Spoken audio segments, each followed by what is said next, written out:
Nasabat po ang higit kalahating milyong pisong halaga ng shabu sa isang rider sa Quezon City.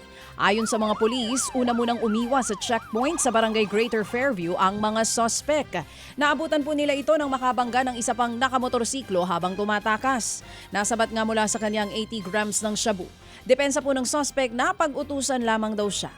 Napag-alaman naman na dati nang nasangkot sa kasong illegal gambling at robbery ang sospek. Sinampahan na po siya sa kasong paglabag sa Comprehensive Dangerous Drugs Act at disobedience to a person in authority.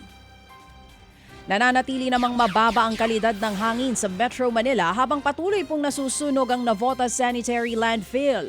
Base po sa monitoring ng Philippine Space Agency o PhilSA, mataas ang namomonitor na nitrogen dioxide sa Metro Manila mula po nang sumiklab ang sunog. Kung di tayo nagkakamali, magtatatlong linggo na po ito. Ibinibigay daw po ng PhilSA ang datos sa NDRRMC para agad na malaman ang mga lugar na nangangailangan ng tulong pagdating sa nasabing problema. Ang nitrogen dioxide, mga kapatid, ay pollutant na mula po sa mga sunog at usok. Gagamitin naman po ng MMDA ang No Contact Apprehension Policy cameras para manghuli ng mga nagkakalat ng basura sa kalsada. Patay kayo, eto na. Sisimulan na po yan sa susunod na linggo. Oh, naku po, patay kayo. Gagamit din daw ng AI technology sa panghuhuli. Oras na mahuli sa cameras ang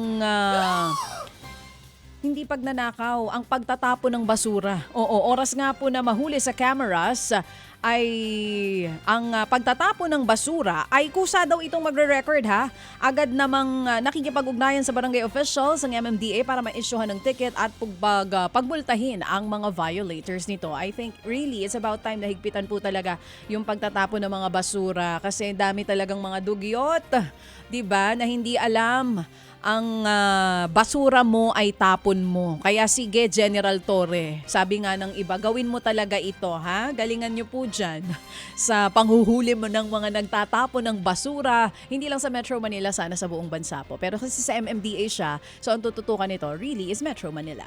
Mga kapatid, para sa iba pang mga balita at impormasyon, sundan nyo po kami sa X, Instagram, Facebook at syempre sa TikTok, True Network PH. Mag-subscribe din po kayo ha sa aming YouTube channel, True Network. May website din po tayo, truenetwork.ph at pwede nyo rin po kaming mapanood sa Channel 19 ng aming True FM TV. Lagi pa rin makinig sa radyo dito po sa 105.9 True FM dahil dito, lagi po sa'yo, kapatid. Dito tayo sa totoo, tunay at tapat.